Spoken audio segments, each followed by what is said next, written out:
सिद्धेभ्यः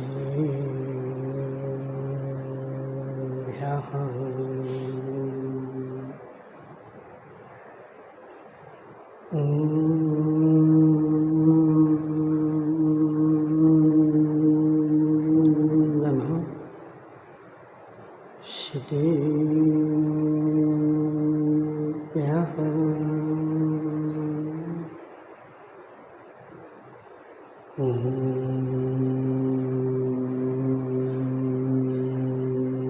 नमः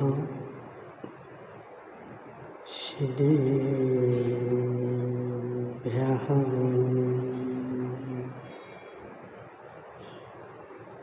तज्जयति परं ज्योति समं समस्तैरनन्तपर्यायम् दर्पणं तलिविशकला प्रतिफलति पदार्थमालिका यत्र नमो अरिहन्ताणं नमो सिद्धाणं नमो वैरेयाणं नमो अध्यायाणं नमो सभ्यसाहं पंच परमेष्ठी भगवान के अनंत अनंत सिद्ध परमेष्ठी भगवान के 1008 देवादेव शांतिनाथ भगवान के 1008 देवादेव सुपार्शनाथ भगवान के आचार्य भगवान अमृत चंद्र स्वामी के आचार्य भगवान विशुद्ध सागर जी महाराज के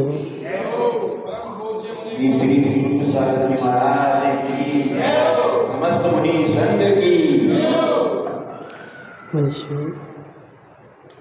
तीर्थंकर भगवान की दिव्य देशना शार बार वाणी जयवंत हो आचार्य भगवान अमृत चंद्र स्वामी पुरुषार्थ सिद्धि उपाय ग्रंथ में आहार दान की प्रक्रिया समझाते हुए बता रहे हैं कि हे जीव, श्रावक को जैसे ही पात्र के दर्शन होते हैं और उसे पता लगता है कि पात्र जो है वह आहार के लिए निकले हैं और उसके अंदर में सबसे पहला वाक्य आता है संग्रह मुच्च स्थानम। सबसे पहले क्या करता है तो संग्रह करता है। संग्रह करता है मतलब इकट्ठा करता है, पड़गाहन करता है। अब उस पड़गाहन में क्या किया जाता है, क्या नमस्कार राकेश भाई संघी, उस पड़गाहन में क्या किया जाता है, हे स्वामी नमोस्तु नमोस्तु नमोस्तु 3 बार बोलता है। क्या एक बार बोलने से काम नहीं चलेगा?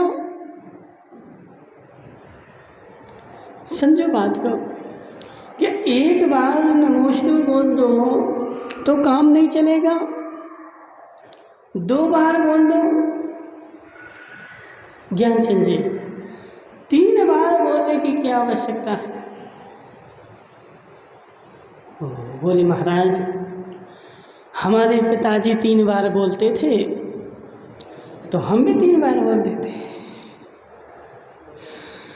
आज तक किसी ने इस बारे में विचार किया क्या कि जब हम पड़गाहन के लिए खड़े होते संजय भाई तो 3 ही बार नमोस्तु क्यों बोलते हैं? 1 बार बोले तो काम नहीं चलेगा क्या? 2 बार बोले तो काम नहीं चलेगा क्या? और 3-4 बार बोले तो काम नहीं चलेगा क्या? कि 3 ही बार बोलेंगे? अब विष्णु बोहरा बोलेगा नहीं, 3 ही बार बोलना पड़ेगा। 2 बार बोलोगे तो नहीं चलेगा, 4 बार बोलोगे तो नहीं चलेगा, 5 बार बोलोगे तो नहीं चलेगा, जब तुम 3 बार बोलोगे तभी महाराज आएंगे। हे जीव, ये नीति है, ये कला है, ये सिद्धांत है कि एक बार बोला जाता है। मूलाचार में संजय भाई लिखा हुआ है कि शिष्य जब प्रश्न शिष्य गुरु के पास जाता है और प्रायश्चित मांगता है, एक बार उसने प्रायश्चित मांगा, गुरु ने अनदेखा कर दिया, सुना ही नहीं उसकी बात। दूसरी बार उसने प्रायश्चित मांगा, यदि कोई सामान्य प्रायश्चित है तो दूसरी बार में दे देते हैं, और यदि कोई विशेष है तो दूसरी बार भी अनदेखा कर देंगे, नहीं सुनेंगे। अब वह तीसरी बार फिर आ रहा है। एक घटना है, मुनि शंभव सागर महाराज हैं, तुम लोगों ने देखे हो कभी तो, हैं? नहीं। आचार्य विद्यासागर जी की, हाँ, जब नेमावर में 24 दीक्षाएं हुई थी, जब एक से लगाकर ऋषभ, अजित, संभव, अभिनंदन 24 ही के 24 नाम रखे गए थे, उनमें 3 नंबर के जो थे उनका नाम शंभव सागर महाराज, और वो आज भी हैं। उनके साथ एक घटना घट गई विष्णु बोहराव कि एक बार वो जंगल जा रहे थे, और जंगल जाते हुए उनको इतना बड़ा कांच पैर में लग गया और पैर में से खून बहने लगा। अब आचार्य के पास गए, आचार्य, हम जंगल गए थे तो हमें कांच लग गया, इतना बड़ा कांच लग गया कि घाव हो गया और मैं चल नहीं पा रहा हूँ, इसका प्रायश्चित दे दो। आचार्य जी ने जैसे ही उनके मुंह से सुना कि तुम्हें कांच लग गया, और मौन हो गए, कुछ बोले नहीं उनसे। आचार्य जी अपने ध्यान में लीन हो गए, और वो महाराज 10-20 मिनट बैठे बैठे चले गए, वो प्रायश्चित नहीं दिया। दूसरी बार फिर वो महाराज आए, 1-2 दिन बाद फिर बोला आचार्य श्री, पैर में कांच लग गया, हमें प्रायश्चित दे दो। आचार्य श्री ने उनकी ओर ध्यान ही नहीं दिया। तीसरी बार फिर आए और फिर आचार्य श्री से निवेदन किया कि आचार्य श्री, हमारे पैर में 4 दिन 5 दिन पहले कांच लग गया इतना बड़ा, इसका प्रायश्चित दे दो। अब आचार्य श्री अपनी करुणा से भर करके कि हे मुनिराज, तुम्हें कांच लग गया, और वो भी छोटा मोटा हो तो फिर भी चल जाए, इतना बड़ा कांच तुम्हारे पैर में लग गया, इतनी बड़ी गलती तुमसे कैसे हो गई? पैर में कांच लगना महेंद्र संगी, पैर में कांच लगना, और वो भी बड़ा सा कांच, छोटा मोटा नहीं, बड़ा भारी कांच लगना छोटी घटना नहीं है, बहुत बड़ी घटना है कि तुम्हारे पैर में इतना बड़ा कांच कैसे लग गया।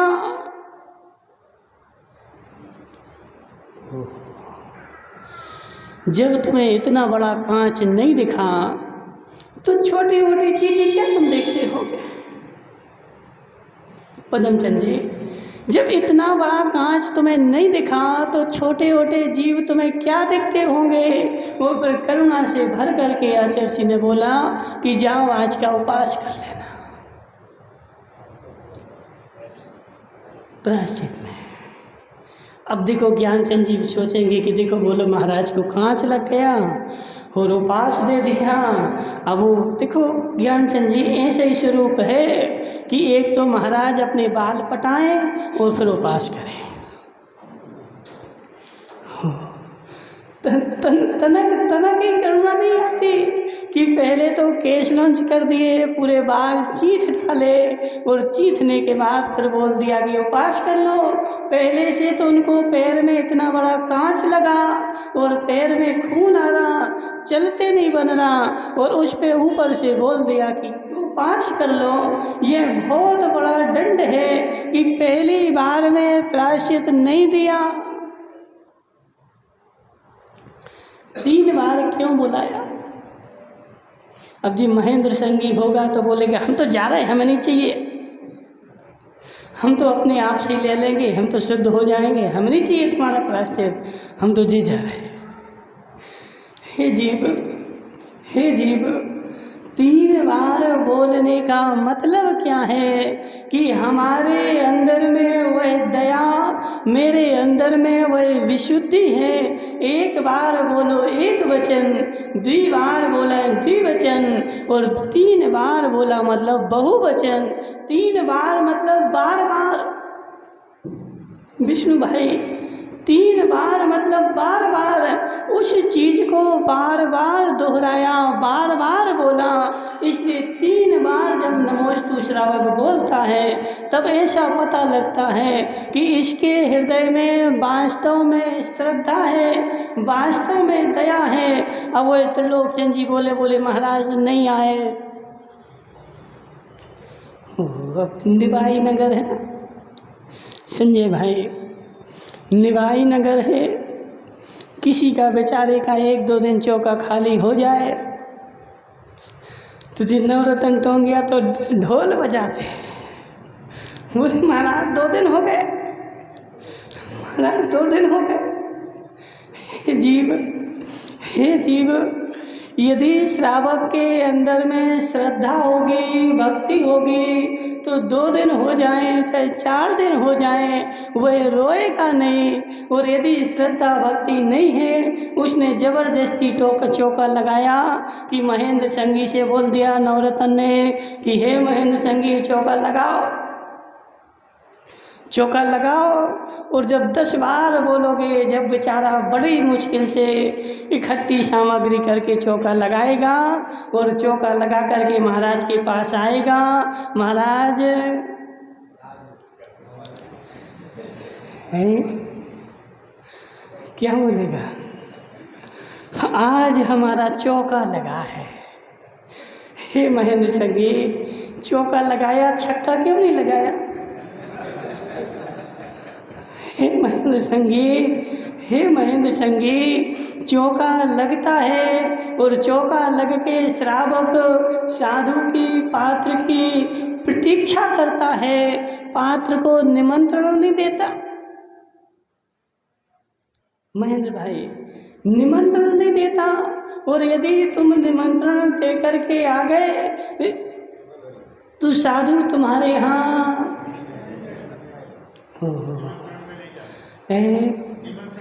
उधम भाई इस संगी को समझाओ, निमंत्रण दोगे तो साधु तुम्हारे यहाँ नहीं आएगा, तुम अपने लिए भोजन बनाएगा और अपने लिए जो भोजन बना उसमें तेरी भक्ति उमड़ेगी, दया उमड़ेगी। क्योंकि आगम में लिखा हुआ है जो बेचारा साधु को क्या अपने आहार में से दान दिए बिना और आहार करने बैठ जाता है, वह बेचारा राक्षस है। कौन है नवरत्न भाई, कौन है? कौन है? कौन है? हे विष्णु बोरा, बुरा नहीं मानना, तुम लोग यहाँ जाओ ना, पीछे वालों को जगह मिल जाएगी, ठीक है। हे विष्णु बोरा, तूने कौवा देखा? कौवा देखा? कौवा कैसा होता? काला होता ना। और वही कौवा भी जब भोजन करता है, अब देखो आजकल तो कौवे देखना बंद हो गए, लेकिन पहले कौवे जब दिखते थे और कौवा आकाश से उड़ रहा है और उसको जैसे ज़मीन में भोजन दिखता है और वह ऊपर डाल पर बैठ करके काँव काँव करता है। पहले खाता नहीं है, क्या नाम उनका, पराना वाले, पदमचंद जी पराना वाले, देखना जरा, जैसे कौवा ने अपना भोजन देखा और भोजन देख करके कौवा डाल पर बैठेगा और डाल पर बैठ करके काँव काँव करेगा। क्यों?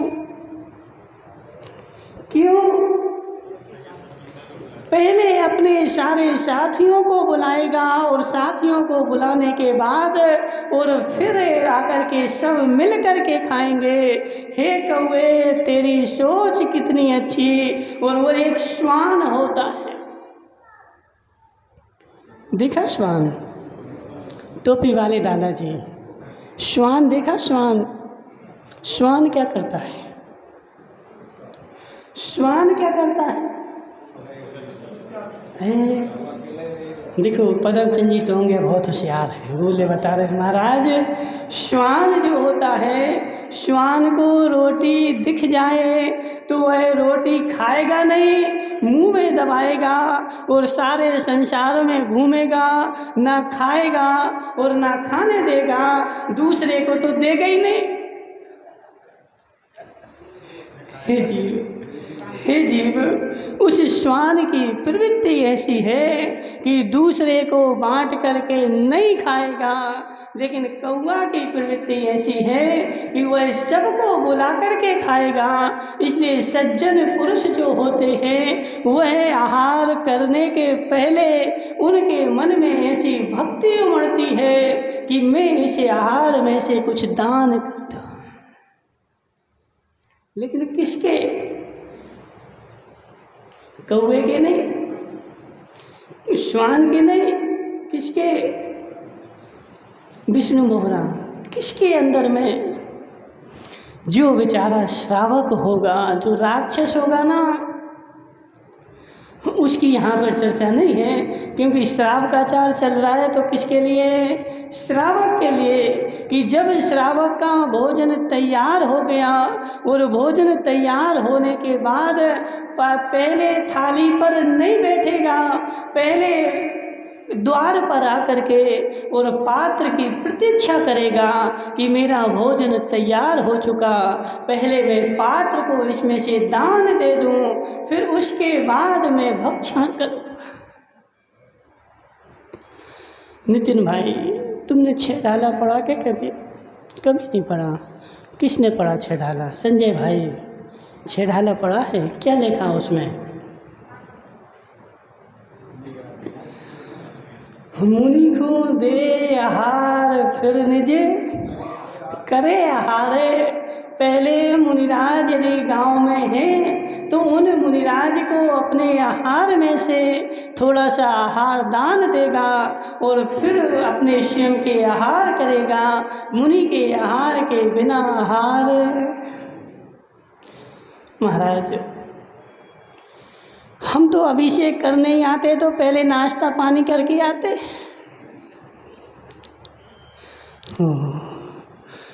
पराना वाले ऐसे ही होता कि नहीं?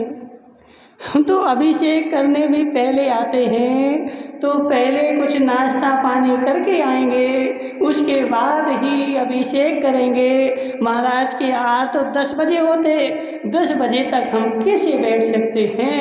हे जीव, यह श्रावक की पद्धति नहीं है, यह मुनि की पद्धति नहीं है। संग्रह मुच्च स्थानम, संग्रह मतलब पड़गाहन, मतलब इकट्ठे करना। जो श्रावक दयावान होगा, भक्तिवान होगा, वह 3 काल में कभी भी बेचारा अकेले भोजन नहीं करेगा। देखो आजकल तो क्या है कि निवाई जो है वो तो सेठों की नगरी है। महेंद्र भाई, निवाई जो है कैसी नगरी है? सेठों की नगरी है। आज भी तुम गांव में चले जाओ, वह संस्कार आज भी बरकरार हैं कि अपने नगर में भोजन करने बैठे हैं और कोई श्रावक दिख जाए तो उससे एक बार पहले कह देंगे कि आओ भोजन कर लो, फिर ही हम भोजन करेंगे। लेकिन धर्मचंद जी शास्त्री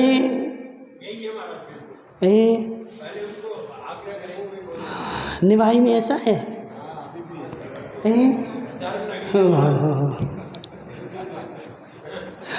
धर्म नगरी है कि धर्म की नगरी है? हे जीव समझ जरा, संग्रह मुच्च स्थानम, सबसे पहले श्रावक भोजन करने के पहले द्वार पर खड़ा होता है और द्वार पर खड़ा हुआ होकर के और आगंतुक अतिथि की प्रतीक्षा करता है। ऐसा नहीं कि चलो अब विष्णु बोरा बोलेगा, कोई बाहर से आया चलो धर्मशाला में भोजन करवा दें, धर्मशाला में नहीं, धर्मशाला में नहीं, किसमें? जो स्वयं मेरे लिए भोजन बना था उसमें से मैं भोजन दूंगा तो वह तुम्हारा दान कहलाएगा, और धर्मशाला के भोजन में भोजन करवा दिया, तुम्हारा क्या लगा? देखो विष्णु भाई, व्यवस्था क्यों है? व्यवस्था क्यों है? क्यों बनाई व्यवस्था है? क्योंकि हम व्यवस्थित नहीं है ना। यदि प्रत्येक जीव व्यवस्थित हो जाए तो व्यवस्था बनाने की आवश्यकता ना रहे, और हम व्यवस्थित नहीं हैं इसलिए व्यवस्था बनानी पड़ती है। और जो व्यवस्था बनानी पड़ रही है मतलब ऐसे हम हैं नहीं हैं, जबकि आगम का स्वरूप है कि जैसे मैं श्रावक में पात्र को देखता हूँ मेरे अंदर में अहोभाव आता है और 3 बार मैं बोलता हूँ नमोस्तु नमोस्तु नमोस्तु, कि मेरे अंदर में भक्ति है, श्रद्धा है और स्तुति है। जब भी किसी से काम लेना हो, जब भी किसी से काम करवाना हो या जब से भी किसी की आवश्यकता हो तो सबसे पहले क्या होता है? तहसीलदार ज्ञानचंद जी, जब तुम तहसीलदार थे और तुम्हारे तहसील में कोई काम करवाने आता था तो सबसे पहले वह क्या बोलता था?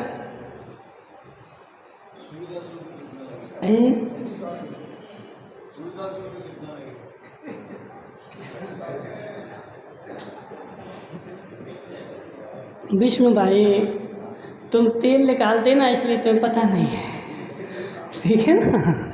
जब भी कोई तहसीलदार के पास, विधायक के पास, सांसद के पास, मंत्री के पास जब भी पहले जाओगे सबसे पहले उसकी स्तुति करोगे। तहसीलदार साहब बहुत अच्छे हैं, जब से हमारे नगर में आए, जब से नगर वासियों के सारे कष्ट ही मिट गए।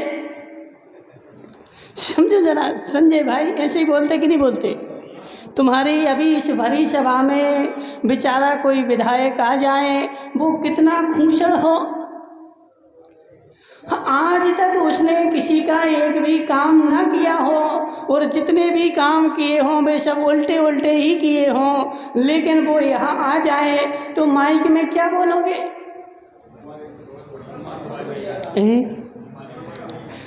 सम्मानीय विधायक आए हैं, और जब से ये विधायक बने तब से सारा नगर चमक गया। भले चमक उसने निकाल ली हो नगर के। समझते हैं जीव, ये जो भाषा है ना विमल भाई जोड़े, ये भाषा उसकी हम स्तुति कर रहे हैं, उस पात्र को हम पहले प्रसन्न कर रहे हैं, और प्रसन्न करने के बाद मैं उसे कुछ काम दूंगा, और यदि वह प्रसन्न नहीं होगा तो मेरा काम नहीं बनेगा। तो जैसे लोक में किसी भी अधिकारी की या किसी भी नेता की पहले प्रशंसा की जाती है, और प्रशंसा होने के बाद अब वह प्रशंसनीय हो जाता है, और अपनी प्रशंसा सुन के वह तुम्हारा काम कर देता है। तो यह नीति है। अब यह नीति संजय भाई तुम्हें पता होगा, तुमने कभी पुराण पढ़े? पुराण पढ़े ना, तो पुराण में जाकर के देखो, जो पढ़ा लिखा होगा, नीतिवान होगा, श्रद्धावान होगा, तो वह किसी के यहाँ जाने के बाद उससे बोलेगा, पहले उसकी प्रशंसा करेगा। जैसे राजा श्रेणिक भगवान महावीर के समोशरण में गया, और महावीर भगवान के समोशरण में जाकर के पहले उसने क्या बोला? हे भगवान, आप 3 लोक के नाथ हैं, तीन लोक के पालन करता है, आप तीन लोक के सृष्टा हैं, आपके बिना पृथ्वी नहीं चलती है। आप करुणावान हैं, आप दयावान हैं, आप नीतिवान हैं, आप इस लोक में सर्वश्रेष्ठ हैं। कभी भी पुराण पढ़ना, ठीक है ना, चाहे श्रेणिक पुराण हो, चाहे परम पुराण हो, चाहे प्रद्युमन पुराण हो, उसकी भाषा ऐसी मिलेगी कि पहले श्रेणिक राजा भगवान महावीर के दरबार में गया, पहले भगवान महावीर स्वामी की अपने श्री मुख से प्रशंसा की और प्रशंसा करने के बाद फिर छोटी सी बात रखी कि हे भगवान, मेरी एक छोटी सी जिज्ञासा है, मुझे प्रद्युमन का चरित्र सुनना है। जी कौन है? शिष्ट पुरुष है, नीतिवान पुरुष है। अब विष्णु बोल रहा है और हाथ जोड़ के बोले, महाराज सुनाओ प्रवचन। तो यह अशिष्ट पुरुष की पहचान है। विष्णु भाई बुरा नहीं मानना, तुम्हारा तो उदाहरण दे रहे, लेकिन जो ऐसा होगा वो उसमें आ जाएगा, ठीक है ना। इसलिए महावीर भगवान ने जितना भी संबोधन दिया वह श्रेणिक के लिए दिया, लेकिन क्या श्रेणिक के लिए दिया? सारे लोक को संबोधन दिया, लेकिन श्रेणिक का नाम लिया। उस श्रेणी में, कैटेगरी में जो जो आ जाए वह अपने आप को, अपने को वहाँ जोड़ लेना, और जो नहीं आए वह अपने आप को घटा लेना। तो हे जीव, जब भी मुझे किसी आदरणीय व्यक्ति से, बड़े व्यक्ति से, सम्मानीय व्यक्ति से कुछ काम लेना हो, काम करवाना हो, तो सबसे पहली नीति है कि सबसे पहले नवरत्न भाई टोंगिया, उसके पास जाकर के सबसे पहले उसकी स्तुति की जाती है। देखो धर्मचंद जी, स्तुति का नाम ही बड़ाई है। धवला जी में लिखा हुआ है, भूता भूत गुणोद भावनम स्तुति। संजय भाई याद कर लो, भूता भूतो गुणोद भावनम स्तुति। जो गुण उनमें है वो भी कहना, और जो गुण उनमें नहीं है वह भी कहना, इसका नाम है स्तुति। तो पहले स्तुति करोगे, फिर उसके बाद अपनी बात रखोगे। महेंद्र संगी यह नीति कहती है, नियम कहती है कि तुम पढ़े लिखे हो, होशियार हो, और जाकर के चलो महाराज हमारा चौका लगा है। धर्मचंद जी हमने चौका लगा लिया, चलो महाराज आज हमारे चौके में आना, आज हमारा चौका लगा है। इसका मतलब है कि तुम श्रद्धावान नहीं है, भक्तिवान नहीं है, शिष्ट पुरुष नहीं है, तुम अशिष्ट पुरुष है। यह तेरी परगान की विधि है। लेकिन जो शिष्ट पुरुष होगा, सबसे पहले उसको जैसे पात्र दिखा और 3 बार बोलेगा, हे स्वामी नमोस्तु, हे स्वामी नमोस्तु, हे स्वामी नमोस्तु। अब महाराज आ गए तो संजय भाई खुश हो गया, और नहीं आए तो जो कलश लिए था उस कलश को उसने गेंद मार के दीवार में मारा कि देखो हम इतने दिन से पड़गा रहे, महाराज आए नहीं हमारे यहाँ। हो जी हो, हे जीव, हे जीव, ऐसा नहीं, राजा भरत के जैसे कर। जैसे राजा भरत था, चक्रवर्ती था, आदिनाथ का पुत्र था, और वह रोज महाराज को पड़गा के और आहार दान देता था। लेकिन एक दिन क्या घटना घटी कि भरत खड़ा था, 8 बज गए, 10 बज गए, 12 बज गए, उनके द्वारे पर कोई महाराज। अब क्या करेगा वो? महाराज को गालियां देगा। कैसे महाराज हैं, वहीं वहीं पड़क जाते हैं, हमारे द्वारे पे आते ही नहीं हैं। काला जी ऐसे ही होगा कि नहीं? हे जीव, हे जीव, यदि भक्तिवान होगा, श्रद्धावान होगा तो अपने आप को दोष देगा।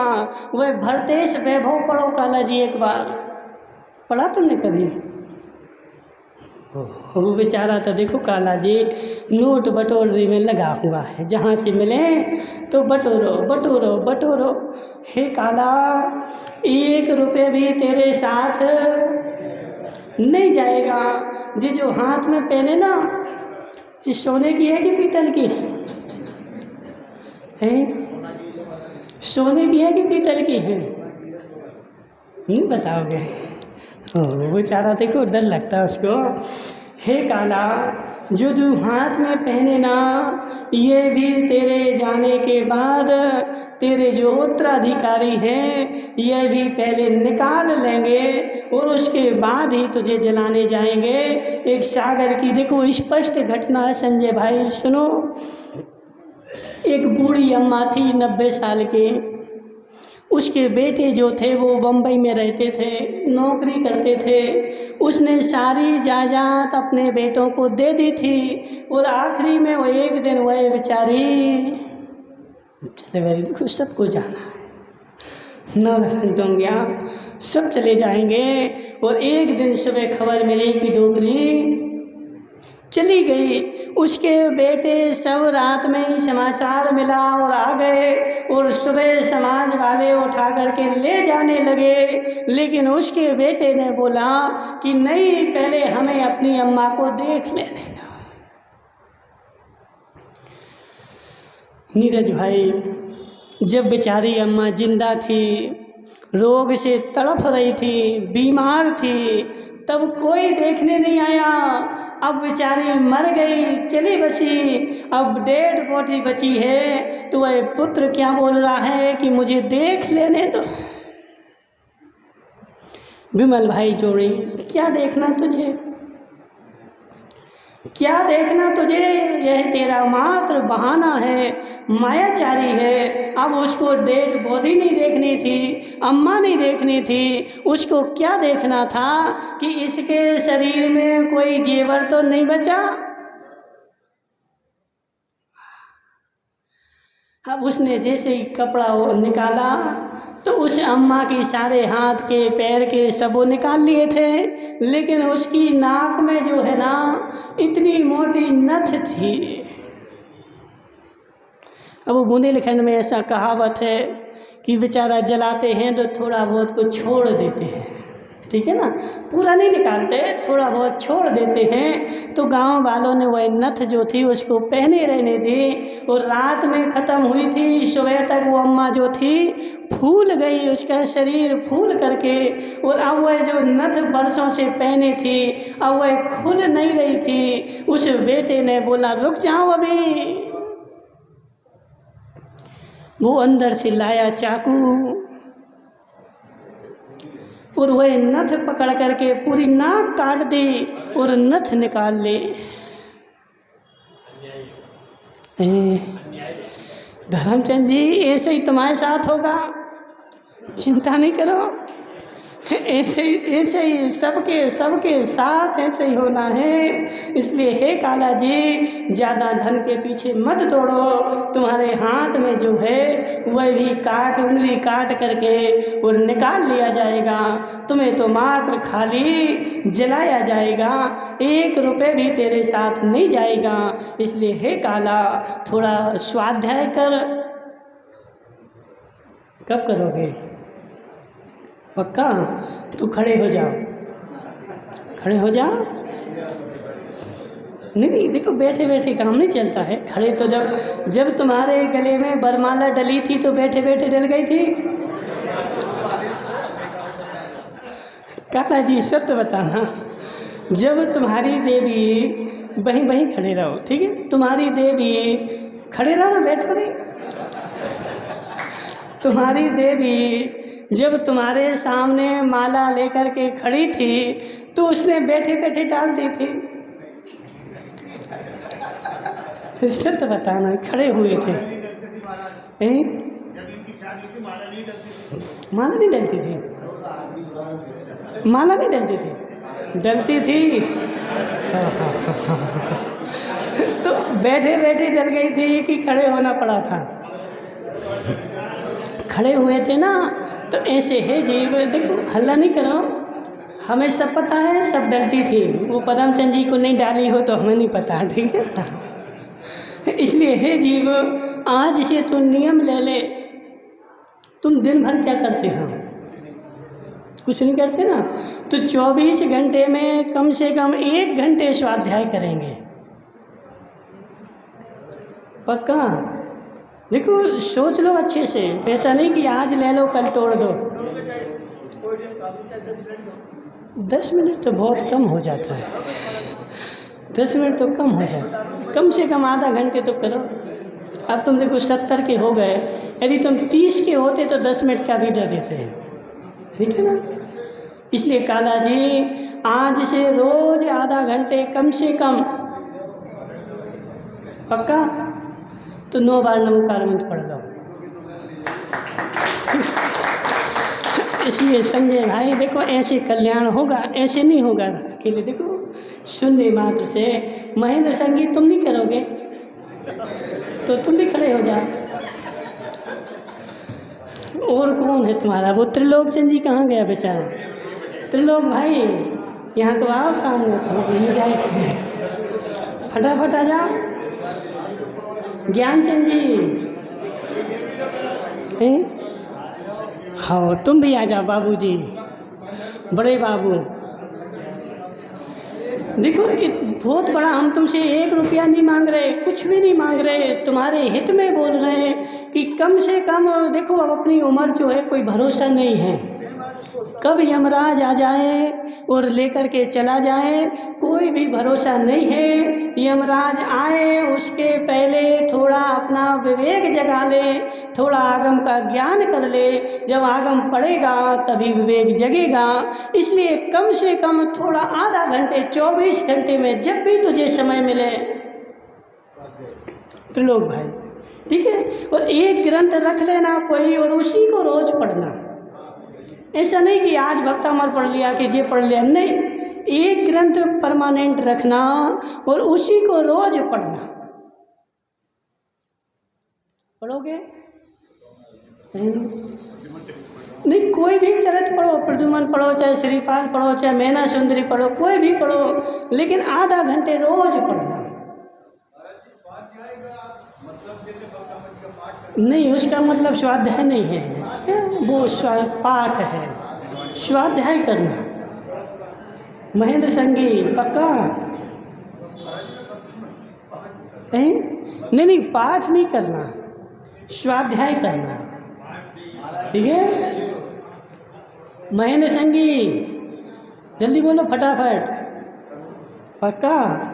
बड़े बाबू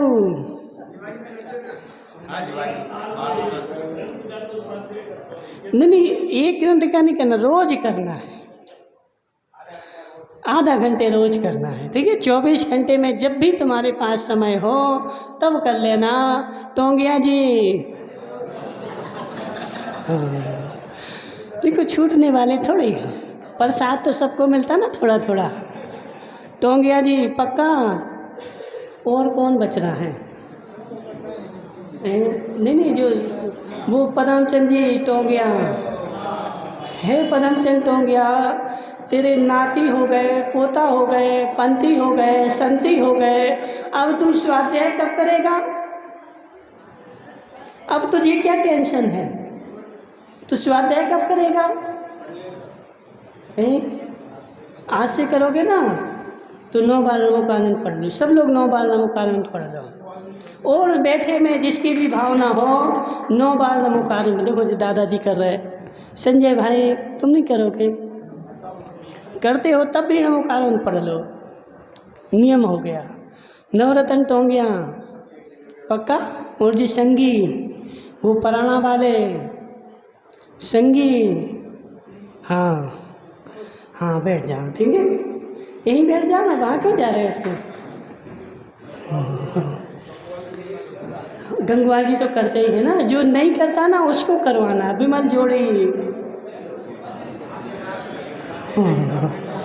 हे जीव, हे जीव, जब तुम स्वाध्याय करेगा, स्वा का अध्याय करेगा, तब तुझे धर्म का विवेक जगेगा, ज्ञान जगेगा। और जब ज्ञान जगेगा तब तुम सोचेगा कि भरत जो थे 6 खंड के अधिपति, और एक दिन उनके चौके में कोई महाराज नहीं आए, उनको परगाहन नहीं मिला, और वह बाहर खड़े खड़े अपने आप को क्या दोष दे रहे कि मैं कितना अभागा हूँ। आज मेरे अशुभ कर्म का उदय है, आज मेरे पाप कर्म का उदय है, आज मेरा महान पाप कर्म का उदय है कि आज मुझे पात्र नहीं मिला दान करने। उसके आँखों से, धर्मचंद जी, उसके आँखों से आंसू की धारा बह रही, किसके? 6 खंड का राजा भरत चक्रवर्ती, उसके राज्य में सब कुछ है, सब कुछ है, लेकिन ये सारी संपत्ति बिना आहार दान के, मात्र बिना अंक के शून्य के समान है। काला जी, 1000 शून्य लगा दो, लेकिन आगे 1 नहीं लगाना। कितने रुपए हो गए? 1000 शून्य लगा दो और आगे 1 नहीं लगाना, कितने लाख हो गए? हे जीव, बिना अंक के शून्य का कोई महत्व नहीं, ऐसे बिना दान के संपत्ति का कोई महत्व नहीं। वह शून्य के जैसे है, ना तेरे काम में आएगी, ना तेरे पुरखों के काम में आएगी, मात वह रखी रहेगी और रखे रखे तेरे दुर्गति का कारण। ऐसा नियम है त्रिलोकचंद जी, सिद्धांत का ऐसा नियम है संजय भाई, तुमने पढ़ा हो या नहीं पढ़ा हो, कि चक्रवर्ती यदि भोग भोगते हुए मरे तो बेचारे को नियम से नरक में जाना पड़ता है। किसको? 6 खंड के अधिपति को यदि वह दान नहीं करता है और मात्र भोग भोग करके और मरण कर जाता है तो वह नियम से नरक में जाता है। तो ऐसे हे जीव, तूने जीवन भर खूब खाया, लेकिन आज तक मेरे हृदय में ऐसी भावना नहीं जगी कि मैं किसी महाराज को आहार दे दूं। हे नवरत्न भाई, घर उसी का नाम है। घर की शुद्धि विष्णु बोहरा मुनिराज के चरण पड़ने से घर की शुद्धि होती है, और जिस घर में मुनिराज के चरण नहीं पड़े वह घर नहीं है, शमशान है। पदमचंद जी टोंगिया क्या है? शमशान है। और शमशान में कौन रहता है? जैसे वो एक शरण्यक पुराण है ना, शरण्यक पुराण संजय भाई, शरण्यक पुराण में क्या लिखा हुआ है कि अभय चंद्र जी जो था, अभय ने रास्ते में एक व्यक्ति को देखा, उसकी शव यात्रा जा रही थी, तो अभय ने क्या पूछा कि ये अभी का मरा हुआ है कि पहले से मरा था? बड़े बाबू समझ में आ रहा कि नहीं आ रहा? क्या आ रहा बताओ? हाँ, एक देखो, एक अभय चंद्र जी मोक्षगामी जीव, उसी भाव से मोक्ष गए राजा शरण्य के पुत्र थे, और रास्ते में उनको एक शव यात्रा जाते हुए दिखी, तो उन्हें ज्ञानी पंडित उनके साथ में था, तो उनसे प्रश्न किया कि हे मातुल, ये जो शव यात्रा जा रही है यह आज ही मरा है कि पहले से मरा था? क्या मतलब इसका? क्या मतलब पुनीत भाई इसका कि आज शव यात्रा जा रही है तो सब जानते कि आज ही मरा होगा ना? वर्षों पहले मरा होता तो वर्षों पहले जला देते। आज जब शव यात्रा लेके जा रहे तो आज ही मरना चाहिए। लेकिन अभय चंद्र जी बहुत ज्ञानी थे, होशियार थे, चरम शरीरी थे। उनके वचनों में रहस्य था कि इसने जीवन में धर्म किया है तो यह आज मरा है, और धर्म नहीं किया है तो बेचारा पहले से मरा हुआ था। इसलिए हे पद्मचंद जी, जिसके घर में आहार दान नहीं हुआ वह इसका घर शमशान घाट है। और शमशान घाट में कौन रहता है? कौन रहता है? मुर्दे। जिंदा आदमी कहाँ रहते हैं काला जी? जिंदा आदमी कहाँ रहते हैं? घर में। और मरे हुए कहाँ रहते हैं? शमशान घाट में। देखो, तुम्हें विश्वास नहीं हो तो यह सारे वाक्य आचार्य पद्मनंदी स्वामी ने पद्मनंदी पंचविंशतिका में लिखे हुए हैं कि जिसके घर में मुनिराज का आहार दान नहीं होता वह घर नहीं है, शमशान घाट है। और जिसने अपने हाथों से आहार का दान नहीं दिया उसके हाथ नहीं है, सांप के फण हैं।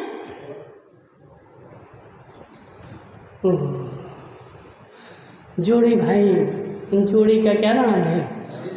राजेश भाई जोड़ी। जिसने अपने हाथ का उपयोग नहीं किया उसके हाथ नहीं है, यह सांप के फण हैं। और वह सांप के फण लेकर के सारे संसार को डस रहा है।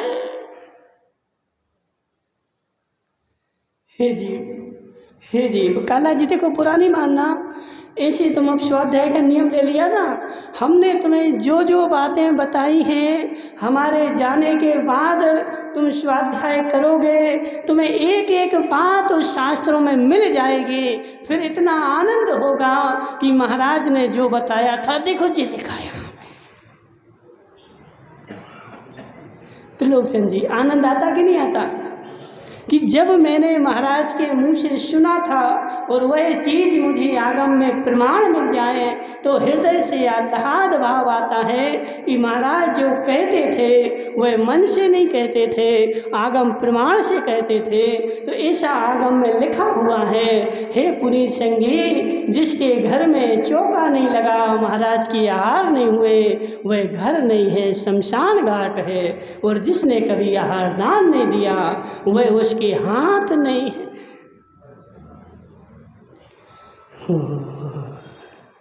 हे जीव, हे जीव, ये तो हर शास्त्र में लिखा है। आंखें मिली हैं, आंखें मिली हैं, आंखों से सदुपयोग करेगा तो उनका नाम आंख है। यदि उनका दुरुपयोग करेगा तो वह आंखें नहीं है, कांच के बटन है। हे जीव, हे जीव, मनुष्य कुल मिला, मनुष्य पर्याय मिली, जैन कुल मिला। हे टोंगिया, हे टोंगिया, टोंगिया का नाम क्या है? सुरेंद्र जी टोंगिया, तू तो सुरों का इंद्र है, कोई सामान आदमी थोड़ी है। सुरों का इंद्र कौन होता है? सुरों का इंद्र सौधर्मेंद्र, एक भवतारी। कितने भवतारी? एक भवतारी, एक भवतारी। लेकिन एक भवतारी वही होगा जो अपने कर्तव्यों का पालन करेगा, जो अपने नियमों का कर्तव्य करेगा। हे जीव, इसलिए यहाँ पर लिखा संग्रह मुच्च स्थानम। संजय भाई, ये जो नवदा भक्ति है ना, यह नवदा भक्ति कोई रूढ़िवादी नहीं है। ये नवदा भक्ति रूढ़िवादी नहीं है। ये नवदा भक्ति लॉजिकल है कि जब हृदय में आह्लाद भाव आता है, भक्ति आती है, तो एक ऐसे शब्द अपने आप निकलते हैं। और जब अपने आप निकलते हैं तो चमत्कार ना हो ऐसा 3 काल में कभी हो नहीं सकता। तो लोकचंद जी, तुम भक्तामर पढ़ते हो? कब पढ़ते हो? रोज पढ़ते कि 10 लक्षण पढ़ते हैं? रोज नहीं पढ़ते ना, 10 लक्षण पढ़ते हो, कितनी बार पढ़ चुके? आज तक कितनी बार पढ़ चुके? ऐसा कोई व्यक्ति है जो रोज पढ़ता हो? अच्छा जी पढ़ता है, ठीक है ना। मार साहब, हे मार साहब, तुम रोज भक्तामर पढ़ते हो, आज तक तुम्हारे ताले नहीं टूटे? आज तक तुम्हारे ताले नहीं टूटे? पूछा बोला महाराज नहीं टूटे। जबकि मान तुंगाचार्य ने जीवन में पहली बार पढ़ा और पहली बार पढ़ने से 48 के 48 ताले टूट गए, और इस मार साहब ने रोज पढ़ा लेकिन एक भी नहीं टूटा। क्यों? कारण खोजो, कारण खोजो।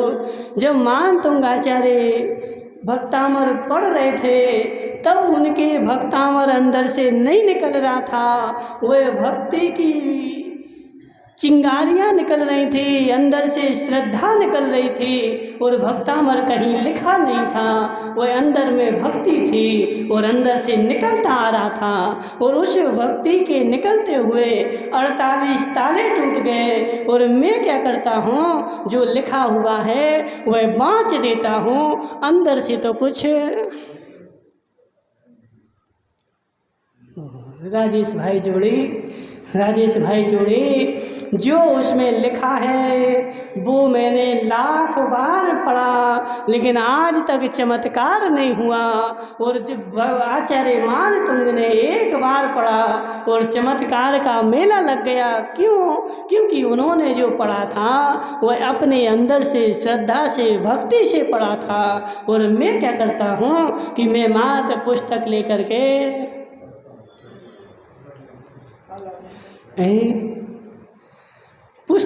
के देखो काला जी के बेचारे को चैन नहीं है फोन लगा ही रहे हैं।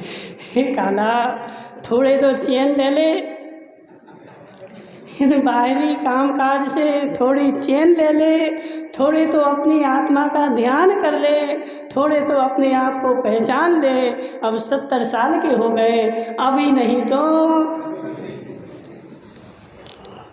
इसलिए ज्ञानचंद जी, इनको तुम्हारे मित्र है ना, थोड़ा सा ज्ञान दे देना कि अभी नहीं तो कभी नहीं, अभी मौका है। इसलिए हे जीव, पड़गाहन करना भी कोई रूढ़िवादी नहीं है। जब अंदर में श्रद्धा भक्ति होती है तो ये नवदा भक्ति के जो शब्द है ना, ये अपने आप अंदर से निकलते हैं। और जब अंदर से अपने आप निकलते हैं और पंचाश्चर्य ना हो, ऐसा हो ही नहीं सकता।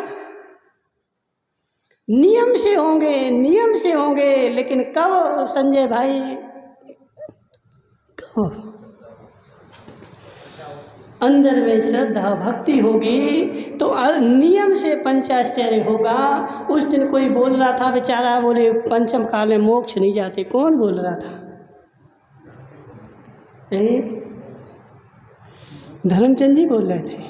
हे धर्मचंद जी, पंचम काल में भी मोक्ष होता है,